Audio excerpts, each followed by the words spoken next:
आज हम लोगों ने जिसमें बीएसएफ की एक टिप डालन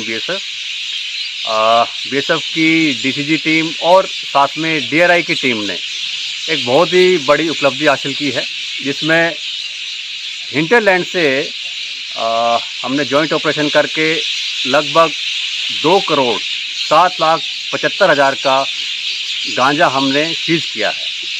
और इसके साथ ही हमने 3 अप्रेंशन भी किए इसके रिलेटेड में, जो कि एक बहुत ही बड़ी उपलब्धि है बीएसएफ के लिए। और हमारी जो सिस्टर एजेंसियां हैं जैसे डीआरआई हमारे साथ में थी, तो इससे एक तो जो भी गांजा के स्मगलर्स हैं उनको एक बहुत बड़ा सेटबैक पहुंचा है। उनके मतलब जो स्मगलिंग लिफ्ट थे काफ़ी नुकसान हुआ है उनको। इसके अलावा मैं एक बात और कहना चाहूँगा कि बीएसएफ की 80 बटालियन हमेशा से जितने भी सोशल एंटी एलिमेंट्स हैं उनके खिलाफ कार्रवाई करती रही है। और गांजा एक ऐसी कुसंगति है अपने देश में जो कि हमारी जो जवान पीढ़ी है उसको नुकसान पहुंचा रही है।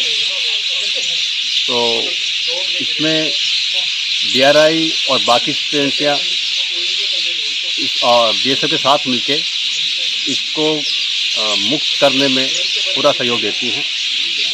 और आशा करता हूं कि आगे भी जो सिस्टर एजेंसियाँ हैं और बीएसएफ मिलके इस काम को बढ़ावा देंगे। और कौन सी ये हमारा सिधाई थाना के अंतर्गत एक उड़ावाली गांव पड़ता है, उसी में से इसको हमने सीज किया है। सब का जो वहाँ पे से ही मिला है? हाँ, सारा वहीं से मिला है। सर कहाँ पे था? मिट्टी के नीचे था या ऊपर ही घर किसी पे जगह पे छुपा हुआ था? कुछ तो घर में इन्होंने दबा रखा था, जो कि लगभग 1 से 1.5 फीट नीचे था मिट्टी खुदाई करके, और कुछ घर के ऊपर इन्होंने छुपा रखा। सर ये गांजा का मालिक मिला है आप लोगों को? हाँ, गांजा का मालिक का हमने पेंशन किया है और उसको हम डीआरआई के हवाले कर दिया है, जो कि पुलिस से हैंड ओवर कर दिया।